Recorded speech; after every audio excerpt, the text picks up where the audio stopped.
And then hopefully after that, you're curious enough to come into the store. So the location has been great. There are other things that I don't like about it. I mentioned the parking. It's a little bit of a challenge. There's a fair amount of noise, but I think the trade-off is really worth it in the end.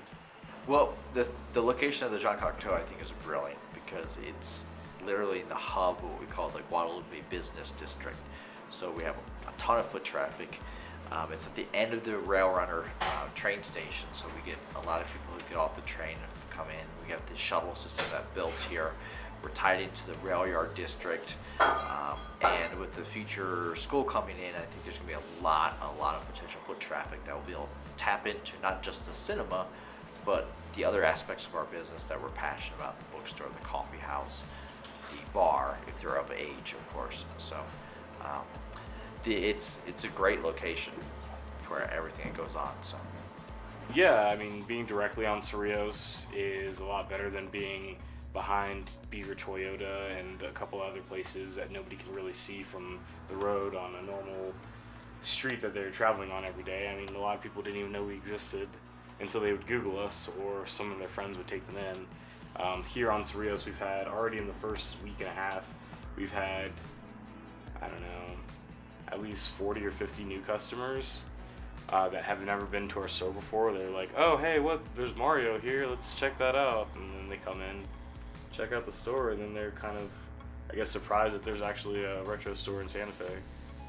Well, I think the thing that makes Big Adventure Comics special is the people, really. I mean, with a really small business like this, like, you build relationships with your customers. So it's like, you have friends who you do business with. So, I think customers appreciate that. They appreciate coming in and hearing what's new with us and what we're reading and what we're into and how our week's been. And with some of these customers, I mean, I've known them for, a decade or more. So, we're somewhat involved in each other's lives. So that's really what makes it different. And I think that's what people are really hungry for these days is, ways to kind of connect with other people in their community. And I think the store kind of provides that. So what makes the Jean Cocteau special?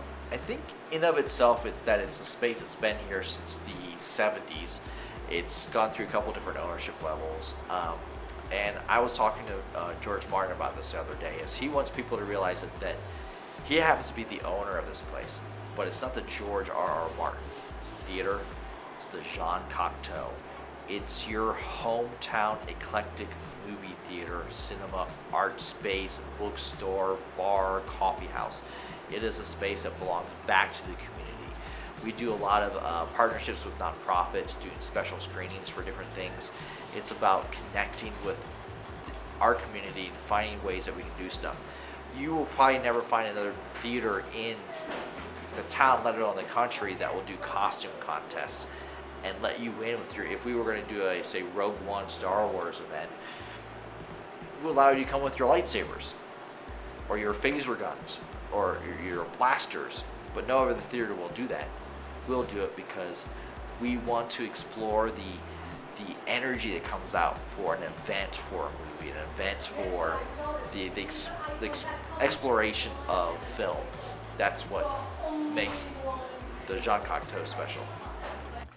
So what makes us special, I think it's just our attitude, our knowledge, the way we handle ourselves and our store and our customers. And the reason why people come back is usually because me and Gary and whoever else is working here gave them a good customer experience. And I mean, that's what I feel like every business should have, is just great customer service. I mean, because so many people, so many stores, they just, I mean, I hate to say it bluntly, but they just have dickhead employees. Like, they think they're better than you sometimes, and we don't think that here. We're all nerds. We all like the same stuff. So, I mean, why not help people instead of belittle them, And I think that's why our customers enjoy our store, and that's why people probably come back.